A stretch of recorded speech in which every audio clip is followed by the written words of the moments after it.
আজ খুব বৃষ্টি পড়তেছে। নীরব রাস্তায় রাতের আধারে ঝুমঝুম বৃষ্টির শব্দে গাড়িও চালাতে লাগছিল বেশ। বক্সের গানের তালে তালে আমি যেন হারিয়ে গেলাম কোনো এক অচিন রাজ্যে। হঠাৎ করেই চোখের মধ্যে ভেসে উঠল সেই মায়াবতীর ছবি, যাকে আমি হারিয়েছিলাম আজ থেকে প্রায় আরো 4 বছর আগে। তার সাথে কাটানো ভালো মুহূর্তগুলোর কথা ভাবতে ভাবতে কখন যেন নিজের অজান্তেই পাগলের মতো হেসে উঠলাম। ঘুর কাটলো সিগারেটের জ্বলন্ত আগুনে। হঠাৎই খেয়াল করলাম সিগারেটটা জ্বলতে জ্বলতে আগুনটা প্রায় হাতে লাগার অবস্থা।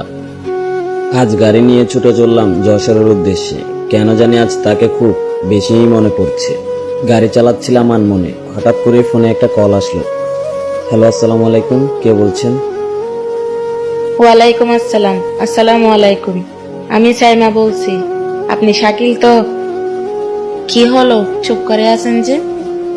ফোনের পাশের কণ্ঠস্বরটা শুনতেই বুকের ভিতর নাড়া দিয়ে উঠল, কারণ কণ্ঠস্বরটা আমার চিরচেনা। এটাই আমার সেই না পাওয়া মহারানী, যাকে আমি 4 বছর আগে হারিয়েছিলাম। তারপরও না চেনার ভান করে কিছুক্ষণ পরে উত্তর দিলাম, জি আমি শাকিল, বলেন কি বলবেন। কেমন আছেন আপনি? আলহামদুলিল্লাহ ভালো আছি, আপনি কেমন আছেন? চিনতে পারছেন আমায়? না তো, কে আপনি? পরিচয়টা দিলে একটু ভালো হইতো। আমি আপনার সেই না পাওয়া মহারানী, যে আপনার জীবন থেকে 4 বছর আগে চলে গিয়েছিল। হঠাৎ আপনি কি মনে করে? 4 বছর আগে তো জিন্দা কাফন পরিয়ে দিয়ে গেছে, এখন কি কবরে নামানোর জন্য এসেছেন? বিশ্বাস করো, তোমাকে ছাড়া আমি ভালো নেই। তুমিই সঠিক ছিলা, আমি ভুল ছিলাম। ভালো না থাকার তো কোনো প্রশ্নই আসে না। আমি তো পেশায় ড্রাইভার, মূর্খ কামলা। তাই না আমার হাতটা ছেড়ে দিয়ে কোনো এক প্রতিষ্ঠিত ছেলের হাত ধরে চলে গিয়েছিলে 4 বছর আগে, তাহলে আজ ভালো নাই কেন? তা তোমার সেই প্রতিষ্ঠিত স্বামী কোথায়, যে একদিন টাকার পাওয়ারে আমার কাছ থেকে তোমাকে কিনে নিয়ে গিয়েছিল? আমি এখন বুঝেছি, টাকা থাকলে জীবনে সুখ আসে না।